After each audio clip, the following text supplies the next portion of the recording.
দেখুন শাহজাহান, শেখ শাহজাহান আর কি, ও তো বাংলাদেশ বর্ডার পার করার চেষ্টা করেছিল, আমি খবর পাচ্ছি। এখন জানতে পারছি যে ওই এলাকাতেই ঘুরে বেড়াচ্ছে। লেটেস্ট অবস্থান আমার মোবাইলে এসে গেছে, লোকজন ওখানকারই লোকজন খবর দিচ্ছে, এবং তারা তৃণমূলই করেন এবং মুসলিম, তারাই আমাদেরকে খবর দিচ্ছে যে শেখ শাহজাহানের অত্যাচারে তাদের জীবন অতিষ্ঠ।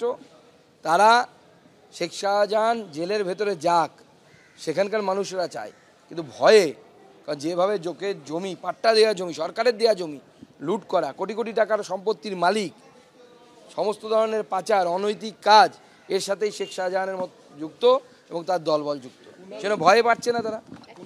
সন্দেশখালীর তৃণমূল নেতা শেখ শাহজাহান তিনি এখন কোথায় রয়েছেন তার কিন্তু কোনো রকম খোঁজ পাওয়া যায়নি।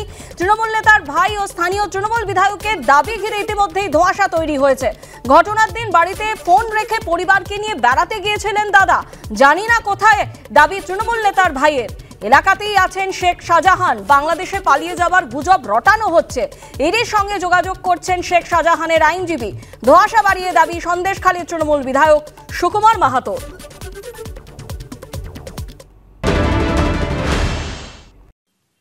শেখ শাহজাহান তিনি কোথায়, এটা তো আমি যথার্থভাবে বলতে পারবো না কোথায়, কারণ আমার সঙ্গে যোগাযোগ হয়নি এখনো। কবে থেকে নেই উনি? কবে থেকে নেই বলতে, যেদিনকে এখানে ঘটনা ঘটে, ইডি আসে,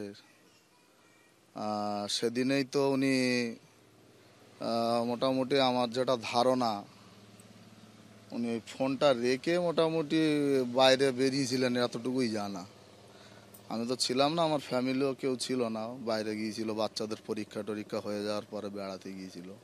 এখন সব কিছু তো মানে শুভেন্দু অধিকারীরাই বলে দিচ্ছে, কবে ইডি আসবে তাও বলে দিচ্ছে। এত কিছু তাদের কাছে খবর আছে, মানে সে শাহজাহান শেখ কোথায় আছে তারাও নিশ্চয়ই জানে।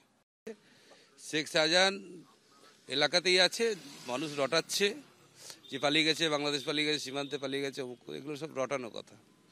শেখ শাহজাহান তার আইনজীবীরা ইডি দপ্তরে গিয়েছিল, আজও তার আইনজীবীরা হাইকোর্টে যাবে।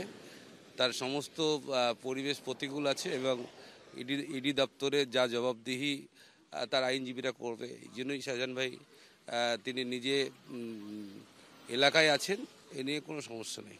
লোকাল প্রশাসন ভাববে যে কখন কাকে গ্রেপ্তার করতে হবে।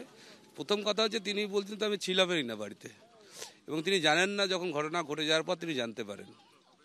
যদি একজন মানুষ তাকে গ্রেপ্তার করা হবে, সে যদি সরাসরি জড়িত থাকতো, প্রত্যক্ষ পরোক্ষভাবে কোনোভাবেই জড়িত নয় ওই ঘটনার সঙ্গে, তাহলে গ্রেপ্তারের প্রশ্নই নেই।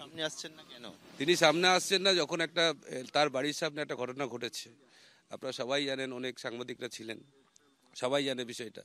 তিনি তার আইনজীবী মারফত কথা বলছেন।